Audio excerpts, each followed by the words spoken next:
টিনা ছোটবেলা থেকেই বাবা মায়ের বাধ্য সন্তান। তাকে তার বাবা মা যা শেখায় সে বরাবর সেটাই মেনে চলে। এমনকি টিনাকে বাড়ি থেকে বেরোতে পর্যন্ত দেয়া হয় না। সেই জন্য সে খুবই সরল প্রকৃতির হয়, মানে সবাই তাকে খুব সহজে বোকা বানিয়ে চলে যেতে পারে। সে যেহেতু ছোটবেলা থেকে সবসময় বইয়ের মধ্যে মুখ গুজে বড় হয়, তাই বয়স বাড়তে না বাড়তেই তার মধ্যে কিছু কিছু সমস্যা দেখা দেয়। সে এখন বেশিরভাগ সময় কিছু না কিছু ভুলে যায়, এমনকি নিজে নিজেই পাগলের মতো বক বক করে। তাই তার বাবা মা ভাবে তাদের মেয়ে হয়তো পাগল হয়ে গেছে, যা নিয়ে টিনার বাবা মা খুবই দুশ্চিন্তায় পড়ে। একদিন, টিনা, আজকে সন্ধ্যাবেলা তোর পিসি আর পিসে মশাই আসবে। ওরা তোর হাতের রান্না খেতে চেয়েছে। তুই ওদের জন্য সন্ধ্যাবেলা ভালো মন্দ রান্না করে রাখবি। কিন্তু মা, আমার তো কালকে অঙ্ক পরীক্ষা, তাই অঙ্কের ফর্মুলা মুখস্থ করতে হবে। এখন আমি কি করে রান্না করব? আরে কিছুক্ষণ রান্না করলে আহামরি কিছুই অসুবিধা হবে না। মাঝে মাঝে মাথাটাকে একটু রেস্ট দেওয়া দরকার, না হলে কিন্তু পাগল হয়ে যাবি। এমনিতেও কিছুদিন পর তোর বিয়ে হয়ে যাবে, তাই বিয়ের পর তোকেই তো রান্না বান্না করতে হবে। মায়ের কথা শুনে টিনা তখনই রান্নাঘরে চলে যায়। কিন্তু সে যখন রান্না করে তখন সে মুখে মুখে অঙ্কের ফর্মুলা বলতে থাকে। a plus b whole square 2ab plus b square a square plus b square whole square। যা, ফর্মুলাগুলো তো ভুল বলছি। রান্না করতে করতে এরকম ফর্মুলা বলা যায় নাকি? এ বাবা, রান্নায় মনে হয় নুন বেশি পড়ে গেল। ওই দেখো, আমি তো মনের ভুলে নুনের বদলে আবার চিনি দিয়ে দিয়েছি। টিনা এভাবে পাগলের মতো নিজের সাথে নিজেই কথা বলে, যা দেখে তার বাবা মা ভয় পেয়ে যায়। আমার মেয়েটা মনে হয় পাগলি হয়ে গেছে। ছোটবেলা থেকে কতবার বলেছিলাম পড়াশোনা নিয়ে ওকে চাপ দেবে না, কিন্তু তুমি তো আমার কথা শোনোনি। মেয়েটাকে খেলতে যেতেও দিতে না, কোনো বন্ধু বান্ধব নেই, কিচ্ছু নেই। সারা দিন শুধুমাত্র পড়াশোনা করত। তাই মনে হয় আজকে আমার মেয়েটা এরকম পাগল হয়ে গেছে। হ্যাঁ, সে তো বুঝতেই পারছি। যে করেই হোক তাড়াতাড়ি টিনার বিয়ে দিতে হবে, তা না হলে সবাই যদি জানতে পারে যে আমার মেয়ে পাগলি, তাহলে তোর বিয়ে দেওয়া মুশকিল হয়ে যাবে। এভাবেই টিনাকে নিয়ে তার বাবা মা খুব দুশ্চিন্তায় পড়ে। সন্ধ্যা হতে না হতেই টিনার পিসি রুমকি দেবী তাদের বাড়িতে আসে। তারা যখন সবাই একসাথে ডিনার করতে বসে, তখন টিনা তার পিসির পাতে গরম গরম মাটন কষা, মাটন ফ্রাইড রাইস পরিবেশন করে দেয়। কিন্তু রুমকি দেবী সেই খাবার দেখে খুবই রেগে যায়, কারণ সে মোটেই মাটন খেতে পছন্দ করে না। টিনা, তোর মনে হয় পুরোপুরি মাথা খারাপ হয়ে গেছে। ছোটবেলা থেকে তুই তো ভালো করেই জানিস মাটন খেলে আমার অ্যালার্জি হয়। আমি মাটন সহ্য করতে পারি না। তবুও তুই আজকে আমার জন্য মাটন রান্না করেছিস। এরকম ভুলো মন হলে চলবে কি করে? ওই দেখো পিসি, আমি সব ভুলে গেছি। কি করব বলো? আমার একদম মনে ছিল না যে তুমি তো মাটন খেতেই পারো না। মাও তো আমাকে একটু মনে করিয়ে দিতে পারতো। ঠিক আছে, আমি তোমার জন্য আবার রান্না করে নিয়ে আসছি। এমনিতেও মনে হয় রান্নাতে আমি নুনের জায়গায় চিনি দিয়ে ফেলেছি। না না থাক, আমি রুটি আলু ভাজা খেয়ে নেব। তোকে আর বাড়াবাড়ি কিছু করতে হবে না। আর তাছাড়া তোর এরকম অবস্থা কেন বলতো? মাথার চুল উস্কো খুস্কো, মুখে ক্রিম মাখিসনি, হাত পাগুলো সাদা সাদা হয়ে গেছে। পুরো একটা আস্ত পাগলি মনে হচ্ছে। এখনকার দিনের মেয়েরা নিজেদের ফিটফাট রাখতেই তো পছন্দ করে। তুই একদম উল্টো, পাগলি মেয়ে কোথাকার। সবাই মিলে টিনাকে এরকম পাগলি পাগলি বললে তার মন খারাপ হয়ে যায়। কিন্তু টিনা সবসময় তার পরিবারকে খুশি করার চেষ্টা করে। তবুও তার বদলে তাকে যে পাগলি অপবাদ পেতে হয়, সেটাই টিনার ভালো লাগে না। দেখতে দেখতে এভাবে কিছুদিন কাটে। এরই মধ্যে দেখতে দেখতে রাহুলের সঙ্গে টিনার ধুমধাম করে বিয়ে হয়। বিয়ের পর, বৌমা, আজকে তুমি আমাদের জন্য প্রথম রান্না করবে, তাই সবার প্রথমে তুমি রান্নাঘরে গিয়ে পায়েস রান্না করো, কেমন? তারপর তুমি অন্য কিছু রান্না করবে। শাশুড়ি মায়ের কথা শুনে টিনা রান্নাঘরে গিয়ে পায়েস রান্না করতে শুরু করে। কিন্তু সে যখন গ্যাস ওভেনের উপর 3 লিটার দুধ বসায়, তখনই হঠাৎ করে সে লক্ষ্য করে 3 কিলো দুধ কেটে গেছে, যা দেখে টিনা খুবই ভয় পেয়ে যায়। এ বাবা, 3 কিলো দুধ এভাবে কেটে গেল। ঠিক আছে, কোনো ব্যাপার নয়, তুমি ওই দুধটা ফেলে দাও আর ফ্রিজ থেকে নতুন দুধ বার করে পায়েস তৈরি করো, কোনো অসুবিধা নেই। না না মা, এতটা দুধ নষ্ট করার তো কোনো মানে হয় না। আমি বরঞ্চ এই দুধের মধ্যে লেবু দিয়ে কেটে ছানা তৈরি করে নিই, কারণ বাবার তো প্রত্যেকদিন রাত্রিবেলা ছানা খাওয়ার অভ্যাস আছে, আর আলাদা করে তাহলে ছানা তৈরি করতে হবে না। তারপর ফ্রিজ থেকে আমি দুধ বার করে সুন্দর করে পায়েস বানিয়ে দিচ্ছি। বা বৌমা, তোমার মাথায় তো ভালো বুদ্ধি আছে, তুমি তো ভালো চালাক, না হলে আমার মাথাতেও ছানা তৈরি করার কথা আসেনি। খুব ভালো বৌমা, তুমি আমাদের সংসার ভালোই চালাতে পারবে। শাশুড়ি মা এভাবে বৌমার প্রশংসা করে রান্নাঘর থেকে চলে যায়, যার ফলে টিনা মনে মনে খুবই খুশি হয়, কারণ এর আগে বাপের বাড়িতে তার ভুল কাজের জন্য তাকে সবসময় সমালোচনা করা হয়েছে, এমনকি তাকে পাগলি বলেও সম্বোধন করা হয়। কিন্তু শ্বশুরবাড়িতে ভুল করার জন্য তাকে মোটেই বকাবকি করা হয় না, বরঞ্চ তার প্রশংসা করা হয়। দেখতে দেখতে এভাবে আরো 2-1 দিন কাটে। একদিন টিনা যখন তাদের বারান্দা পরিষ্কার করে, তখন তার শ্বশুরমশাই ধীরেনবাবু সোফার উপর বসে থাকে এবং অফিসের হিসাব নিকাশ করে, কিন্তু হঠাৎ করেই তার ক্যালকুলেটর খারাপ হয়ে যায়। যা বাবা, হিসাবটা মেলার আগেই ক্যালকুলেটরটা বন্ধ হয়ে গেল। এবার আমি কি করে হিসাব করব? কি সমস্যায় পড়লাম আমি? আমার ফোনের ক্যালকুলেটরে এত বড় হিসাব তো করা সম্ভব না। আমার অফিসের কাজটা তো নষ্ট হয়ে গেল। বাবা, আমি ম্যাথসে গ্র্যাজুয়েশন করেছি, তাই আপনি বললে আমি মুখে মুখে আপনার অফিসের হিসাব করে দিতে পারবো, কোনো সমস্যা হবে না। আচ্ছা বৌমা, ঠিক আছে, এই নাও আমার অফিসের ফাইল শিট। তুমি এর মধ্যে মুখে মুখে অঙ্ক করে হিসাবটা মিলিয়ে আমাকে লিখে দাও। এই শুনে টিনা খুবই খুশি হয়। টিনা তখনই মুখে মুখে অঙ্কের হিসাব করে। সে সমস্ত কিছু তার শ্বশুরমশাইয়ের ফাইলের খাতায় ঠিকঠাকভাবে লিখে দেয়, যা দেখে ধীরেনবাবু একেবারে অবাক হয়ে যায়। বাহ বৌমা, তোমার মাথায় তো ভালোই বুদ্ধি আছে দেখছি। তুমি এই বাড়িতে সবার থেকে বেশি চালাক, তাই চোখ বন্ধ করে তোমার উপর বিশ্বাস করতে পারবো। Thank you so much. শ্বশুরমশাইয়ের কাছ থেকেও এভাবে চালাক শিরোনাম পেয়ে টিনা মনে মনে খুবই খুশি হয়। এভাবে খুশি মনে টিনা শ্বশুরবাড়িতে দিন কাটাতে থাকে। একদিন টিনা যখন বাপের বাড়িতে ঘুরতে যায়, তখন আবার তার বাপের বাড়ির লোকেরা তাকে পাগলি বলে ডাকতে শুরু করে। আরে পাগল, বাপের বাড়িতে আসার পরেই সোজাসুজি খাবারের প্যাকেটগুলো টেবিলের উপর রেখে দিলি। তুই জানিস না আমাদের বাড়িতে টেবিলের উপর কোনো আজ জিনিসপত্র রাখা হয় না? টেবিলটা অপরিষ্কার হয়ে গেল তো। সত্যি তুই সারা জীবন পাগলেই থেকে যাবি। এতে পাগলের কি আছে মা? আমি কতবার বলেছি এত বাদ বিচার করার দরকার নেই। আমার শ্বশুর বাড়িতে কেউ এত বাদ বিচার করে না। সবসময় আমাকে পাগল পাগল বলার কি আছে বলো তো? প্যাকেটগুলো টেবিল থেকে সরিয়ে টেবিলটা মুছে দিলেই তো হয়ে গেল। হ্যাঁ সেটাই, আমি বারবার টেবিলটা মুছি তাই তো? বাপের বাড়িতে আসা মাত্রই তোর পাগলামি শুরু হয়ে গেছে। ওদিকে শ্বশুর বাড়িতে নাকি শ্বশুর মশাইয়ের অঙ্কের হিসাব মিলিয়ে দিচ্ছিস, শাশুড়ি মাকে ভালো ভালো বুদ্ধি দিচ্ছিস। তার মানে তোর মাথায় ভালোই বুদ্ধি আছে।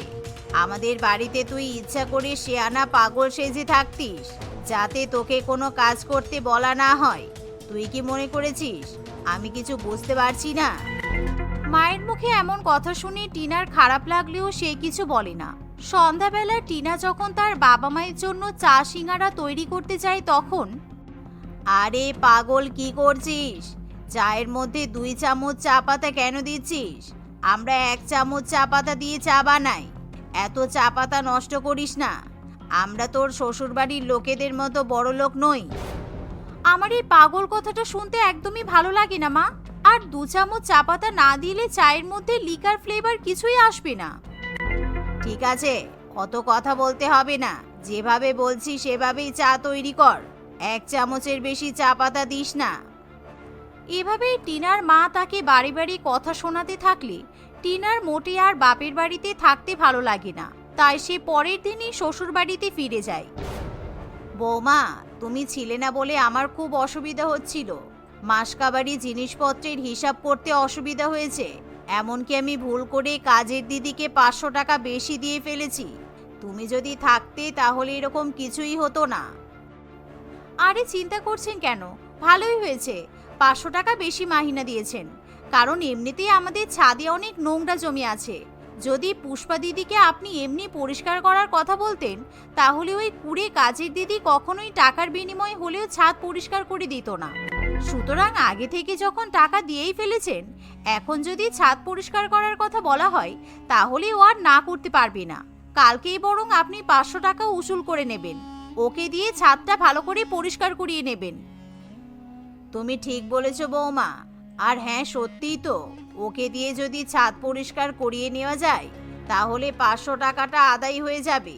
কারণ ও কালকে 500 টাকা ফেরত দিতে পারবে না। ওর স্বামী আজকেই মদ খেয়ে টাকা উড়িয়ে দেবে। এভাবেই প্রতিটা পদক্ষেপে টিনা শ্বশুরবাড়িতে চালাকির পরিচয় দেয়। আসলে কথাই বলে, মানুষ তার জায়গা অনুযায়ী কদর পায়।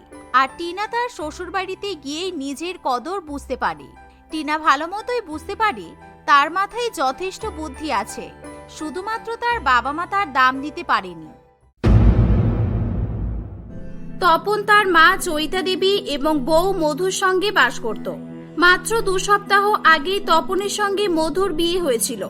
শ্বশুর বাড়িতে এসে মধুর জীবন বেশ ভালোই কাটছিল, কিন্তু কিছুদিন পর থেকেই তার জীবনে নানান সমস্যা দেখা দেয়। বাড়ির সমস্ত সমস্যা জয়িতা দেবী সৃষ্টি করত। জয়িতা দেবী ভীষণ কৃপণ প্রকৃতির ছিল। কৃপণ হওয়ার পাশাপাশি সে খুবই লোভী ছিল। সে সবসময় টাকা পয়সা কিংবা অন্যান্য জিনিস সঞ্চয় করে টাকা বাঁচানোর চেষ্টা করত। একদিন মধু রান্নাঘরে গিয়ে সবার জন্য রান্না করছিল, তখন সেখানে জয়িতা দেবী আসে। এই দাঁড়াও দাঁড়াও, তরকারিতে এত হলুদ গুঁড়ো দিলে কেন? এত হলুদ গুঁড়ো কোথায়, মাত্র 1 চামচই তো দিলাম।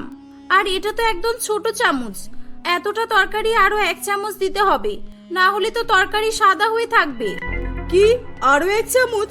তোমার কি মাথা খারাপ নাকি? এই 1 চামচ হলুদ দিয়ে আমি 5 দিন তরকারি রান্না করতাম। তুমি তো দেখছি একদমই সংস্কারী মেয়ে নও।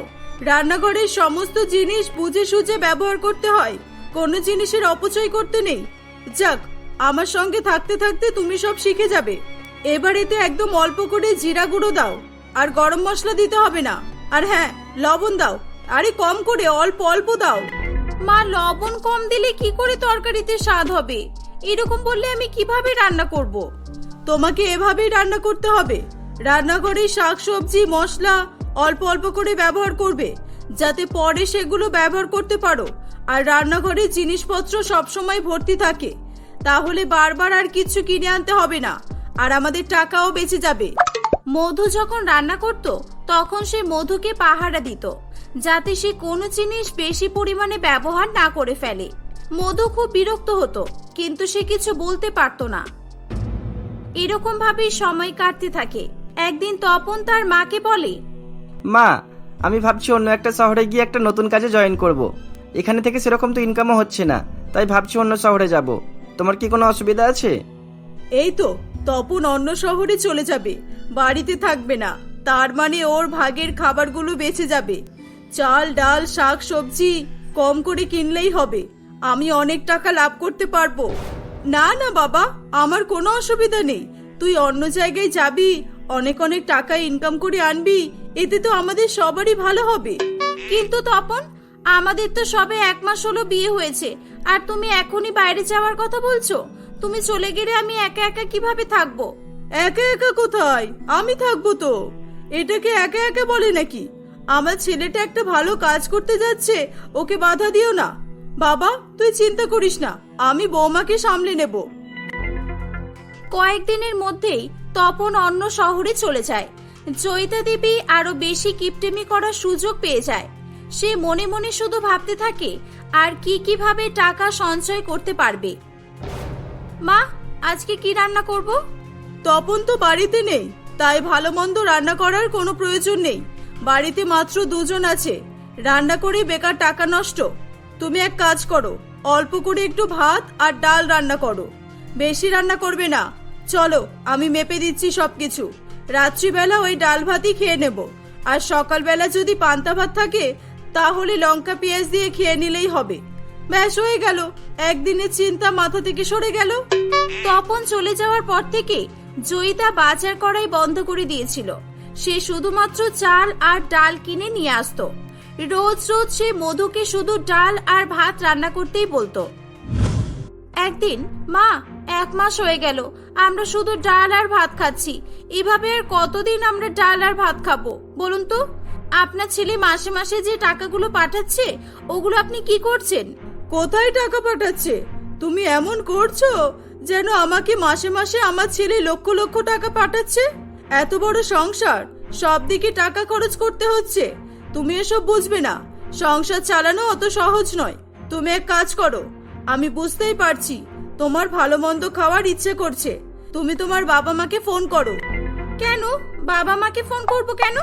তোমার বাবা মাকে ফোন করে বলো যে তপনের এখন কাজকর্ম হচ্ছে না, ও বাড়িতে টাকা পাঠাতে পারছে না, তাই আমাদের ঘরে আনাজ কেনারও টাকা নেই। বলবে যে রান্নাঘর একদম ফাঁকা, আর বলো যে এখানে এসে 1 মাসের আনাজ কিনে দিয়ে যেতে। চাল ডাল মশলা শাকসবজি মাছ মাংস এই যা যা তোমার খেতে ইচ্ছা করছে সেগুলো বলে দিও। মধু এই শুনে খুবই রেগে যায়। মা, আপনি কি পাগল হয়ে গেছেন? আমি আমার বাবা মাকে ফোন করে বলবো চাল ডাল কিনে দিয়ে যাওয়ার জন্য? কি ভাববে ওনারা যে আমাকে এমন বাড়িতে বিয়ে দিয়েছে যেখানে আমার খাওয়া হচ্ছে না? আরে শোনো, শুধু খেয়ে খেয়ে টাকা নষ্ট করলে হয় না। আমরা যদি 1 মাসের খরচ বাঁচাতে পারি তাহলে আমাদের 20,000 টাকা তো বেঁচে যাবে। আমি সেই 20,000 টাকা দিয়ে একটা সোনার আংটি তৈরি করব। কত লাভ হবে বলো তো? শুধু শুধু খেয়ে কোনো লাভ আছে?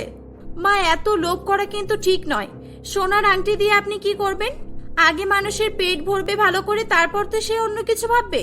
ঠিক আছে, আমি বুঝেছি তুমি তোমার বাবা মাকে ফোন করবে না, তাই তো? কিন্তু আমি তো এই মাসের সংসার খরচের টাকা বাঁচাবই, যে করেই হোক না কেন। আর আমি এই মাসে একটা সোনার আংটি কিনবই।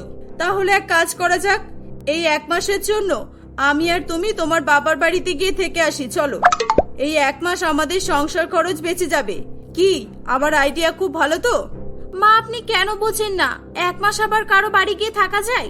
জয়িতা দেবী নূপুরের কোনো কথা শোনে না। সে পরের দিনই মধুকে নিয়ে তার বাপের বাড়িতে চলে যায়। মধু কিছু বলতে পারে না। 1 মাস থাকার নাম করে জয়িতা দেবী সেখানে 2 মাস থাকে। 2 মাসে 40,000 টাকা সঞ্চয় করার পর সে বাড়ি ফিরে আসে। আসলে তপন প্রত্যেক মাসে সংসার খরচের জন্য বাড়িতে 20,000 করে টাকা পাঠাতো। জয়িতা দেবী সেই টাকা দিয়েই প্রত্যেক মাসে কিছু না কিছু সোনা গহনা তৈরি করত, আর রান্নাঘরের প্রয়োজনীয় কোনো জিনিসই কিনত না। মধু একা হওয়ায় তার শাশুড়ি মায়ের মুখের উপর তেমন ভাবে কিছু বলতে পারতো না, কারণ সে তার শাশুড়ি মাকে ভয় করত। একদিন, এই বৌমা, শুনছো? আমি আজকে বিমলার বাড়িতে গিয়েছিলাম। আমি দেখেছি ওর বৌমা আজকে পনিরের তরকারি রান্না করছিল। অনেকদিন হয়ে গেল পনিরের তরকারি খাওয়া হয় না। হ্যাঁ মা, আমিও তো অনেকদিন খাইনি। আপনি তাহলে বাজার থেকে পনির নিয়ে আসুন, আমি আপনার জন্য পনিরের তরকারি বানিয়ে দেব। তোমার মাথা খারাপ নাকি? পনিরের কত দাম জানো? পনির কিনে আনবো? হ্যাঁ, আমাকে যেন পাগলা কুকুরে কামড়েছে। তুমি এক কাজ করো, আমাদের বাড়িতে তো ডাল আর ভাত রান্না হয়েছে, একটা বাটিতে করে 1 বাটি ডাল নিয়ে গিয়ে বিমলাকে দিয়ে এসো, আর ওকে বাটিটা খালি করে দিতে বলবে। বিমলা কখনোই খালি বাটি কাউকেই দেয় না। ও নিশ্চয়ই পনিরের তরকারি দিয়েই পাঠাবে। না, আমি যাব না। কিছু ভালো মন্দ রান্না হলে প্রতিবেশীদের দেওয়া যায়। ডাল রান্না করে কেউ প্রতিবেশীকে কেন দিতে যাবে? না, আমি পারবো না। আমার খুব খারাপ লাগছে। আপনার পনিরের তরকারি দেখে লোভ লাগছে যখন, তখন আপনি নিজেই যান। তুমি কিন্তু বেশি কথা বলছো বৌমা। তোমাকে যা বলা হয়েছে তাই করো। আমার কথা না শুনলে যাও গিয়ে বাপের বাড়িতে গিয়ে থেকে এসো। আমার সংসার খরচ বেঁচে যাবে। একা একা বাড়িতে থাকলে আমার রান্নারও কোনো প্রয়োজন পড়বে না। আমি শুকনো রুটি পাউরুটি খেয়েই দিন কাটিয়ে দিতে পারবো। মধু বাধ্য হয়ে তার শাশুড়ি মায়ের কথা শোনে। সে একটা বাটিতে করে ডাল নিয়ে বিমলার বাড়িতে যায়। কাকিমা, এই নিন, আমার শাশুড়ি মা আপনার জন্য ডাল পাঠিয়েছে। আপনি নাকি ডাল খেতে ভালোবাসেন? আমি ডাল খেতে ভালোবাসি? এটা আমি কখন বললাম? আচ্ছা ঠিক আছে। এই বৌমা, মধুর কাছ থেকে ডালের বাটিটা নিয়ে ডালের পাত্রটা খালি করে দিয়ে দাও তো। বিমলার বৌমা ডালের পাত্রটা খালি করে মধুকে দিয়ে দেয়। এ কি, এরা তো খালি পাত্র দিল। মাঝে বললো এরা খালি বাটি দেবে না। এবার কি হবে? হে উপরওয়ালা, আমার শাশুড়ি মা আমাকে নিশ্চয়ই আবার এখানে পাঠাবে। আজকে আমার মান সম্মান শেষ হয়ে যাবে। মধু, দাঁড়াও, বাটিটা দাও। আমার বৌমা আজকে পনিরের তরকারি রান্না করেছে, আর আমি জানি তোমার শাশুড়ি মা পনিরের তরকারি নিতেই তোমাকে এখানে পাঠিয়েছে। তোমার শাশুড়ি মাকে ভালো করেই আমার চেনা আছে, শুধু আমার নয়, আমাদের এলাকায় সবাই জানে যে তোমার শাশুড়ি মা খুবই লোভী। নিজের বাড়িতে কখনোই কিছু ভালো ভালো খাবার রান্না করে না, আর অন্য কারোর বাড়িতে ভালো খাবার রান্না হলেই ও লোভ সামলাতে পারে না। বিমলার কথা শুনে মধু চুপ করে থাকে। মধু পনিরের তরকারি নিয়ে বাড়ি চলে আসে। পনিরের তরকারি পেয়ে জয়িতা দেবী খুবই খুশি হয়। এই তো, দাও দাও, আমি জানতাম বিমলা খালি হাতে তোমাকে পাঠাবে না। এই বলে জয়িতা একাই পনিরের তরকারি সব খেয়ে ফেলে, সে মধুকে একটুও দেয় না। এরকম ভাবেই সময় কাটতে থাকে। দিনের পর দিন জয়িতা দেবীর লোভ লালসার পরিমাণ আরো বেড়েই চলেছিল। একদিন, মা, ডাল শেষ হয়ে গেছে, আজকে কি রান্না করব তাহলে? শুধু ভাত খাবো নাকি আজকে আমরা? ডাল শেষ হয়ে গেছে মানে? কই দেখি, চলো তো আমার সঙ্গে। জয়িতা রান্নাঘরে চাল ডাল আনাজের কৌটোগুলো খুলে খুলে দেখতে থাকে। সে দুটো কৌটো থেকে খুবই অল্প করে মুসুরের ডাল এবং মুগ ডাল খুঁজে পায়। দেখো, এটা কি বলে নাকি ডাল শেষ হয়ে গেছে? 2 রকমের ডাল আছে, এই ডালে বেশি করে জল দিয়ে লবণ দিয়ে রান্না করে ফেলো, ব্যাস আজকের দিনটা কেটে যাবে। শুধু শুধু টাকা নষ্ট করার চেষ্টা। মা, এই মাত্র 10-12টা ডালের দানা দিয়ে কি হবে? এর থেকে তো ভাতের সঙ্গে জল মিশিয়ে খাওয়া ভালো। তোমার তো দেখছি কোনো কিছুতেই মন ভরে না। আমি টাকা জমানোর চেষ্টা করছি, টাকা জমিয়ে জমিয়ে একদিন আমরা বড়লোক হব, আর তুমি সেটা হতে দেবে না। তুমি তাহলে এক কাজ করো, আমাদের পাড়ায় সবার বাড়ি বাড়ি যাও, আর সবার বাড়ি থেকে 1 বাটি করে ডাল চেয়ে নিয়ে এসো। দেখবে অনেক ডাল হয়ে যাবে, এই মাসে আমাদের আর ডাল কিনতেই হবে না। মা, আমি যাব না, আমাকে ক্ষমা করুন। আমি কি ভিখারি নাকি যে সবার বাড়ি বাড়ি গিয়ে ডাল চাইবো? আরে বাবা, তোমাকে আমি ভিক্ষা করতে বলছি নাকি? তুমি গিয়ে বলবে ডাল শেষ হয়ে গেছে, এখন দোকানে যাওয়া তো সম্ভব নয়, পরে আমার শাশুড়ি মা ডাল কিনে আনলে আমি তোমাদের ফেরত দিয়ে যাব। ব্যাস এতটুকুই তো বলবে, তোমার তাতেও সমস্যা? যাও, তাড়াতাড়ি যাও, না হলে কিন্তু শুধু ভাত খেতে হবে, আমি বলে দিলাম। এভাবেই জয়িতা কিছুদিন পরপরই তার বৌমাকে পাড়া প্রতিবেশীর বাড়ি থেকে চাল ডাল আনাজ আনতে পাঠাতো। জয়িতা দেবী বাড়িতে থাকায় তার তেমন কিছু যায় আসতো না, কিন্তু এসব করতে মধুর খুবই খারাপ লাগতো। সময়ের সঙ্গে সঙ্গে ভালো মন্দ খেতে না পারায় মধু খুব দুর্বল হয়ে পড়েছিল। মাঝে মধ্যেই সে মাথা ঘুরে পড়ে যেত। জয়িতা দেবীর তাতেও কিছু যায় আসতো না। ধীরে ধীরে তাদের পাড়াপড়শি সকলেই জয়িতার এই বাজে স্বভাবের ব্যাপারে জানতে পেরে যায়, এবং আর কেউই মধুকে কোনো জিনিস দিত না। তাই জয়িতা এখন তাদের পাড়ার মুদিখানার দোকান থেকে ধার নেওয়া শুরু করেছিল। এমনই একদিন, মা, দোকানদার আর ধারে চাল ডাল দেবে না বলেছে টাকা নিয়ে এসো, তারপর জিনিস দেব। কি বলছো কি? ওই দোকানদার বেটা এমন বললো? ঠিকই তো বলেছে মা, দোকানে 10,000 টাকা বাকি পড়ে আছে। আপনার কাছে টাকা থাকা সত্ত্বেও আপনি টাকা খরচ করবেন না। কখনো লোকের বাড়ি থেকে চাল ডাল আনতে বলবেন, কখনো আমার বাবা মাকে ফোন করে চাল ডাল দিয়ে যেতে বলবেন, আবার কখনো তো রান্না করতেই বারণ করেন। এরকম ভাবে কতদিন চলবে? মানুষ টাকা ইনকাম করে কিসের জন্য? খেয়ে পড়ে বাঁচার জন্য তো। আর আপনি সব সময় টাকা পয়সা সোনা গহনা নিয়ে পড়ে থাকেন। তপন বাড়িতে আসুক, আমি ওকে সব বলে দেব। ঠিক সেই সময় সেখানে তপন চলে আসে। তপন এসব কথা শুনতে পেয়েছিল। তপনকে দেখে জয়িতা দেবী খুব ভয় পেয়ে যায়। ছি মা, ছি, আমি চলে যাওয়ার পর তুমি এত লোভী হয়ে যাবে আমি কোনোদিনও ভাবিনি। আমি ছিলাম না বলে তুমি আমার বউয়ের ওপর এত অত্যাচার করেছো। তোমার টাকা পয়সা সোনা দানা যা চাই তুমি আমাকে বলতে পারতে, তাই বলে তুমি রান্না না করে ঘরের জিনিসপত্র বিক্রি করে তুমি টাকা সঞ্চয় করছিলে। তপনের কথা শুনে জয়িতা খুব লজ্জায় পড়ে যায়। সে তার ভুলের জন্য তপনের কাছে এবং মধুর কাছে হাত জোর করে ক্ষমা চায়। তারা তাকে ক্ষমা করে দেয়। তপন আর বাইরে যাবে না বলে ঠিক করে। তপনের ভয়ে জয়িতা দেবী নিজেকে শুধরে নেয়। সে যার যার কাছ থেকে যা যা ধার করেছিল সবাইকে সেগুলো ফেরত দিয়ে দেয় এবং মুদিখানার দোকানদারেরও টাকা দিয়ে দেয়। এভাবেই মধু তার শাশুড়ি মায়ের কিপটেমি এবং লোভী স্বভাবের হাত থেকে মুক্তি পায়।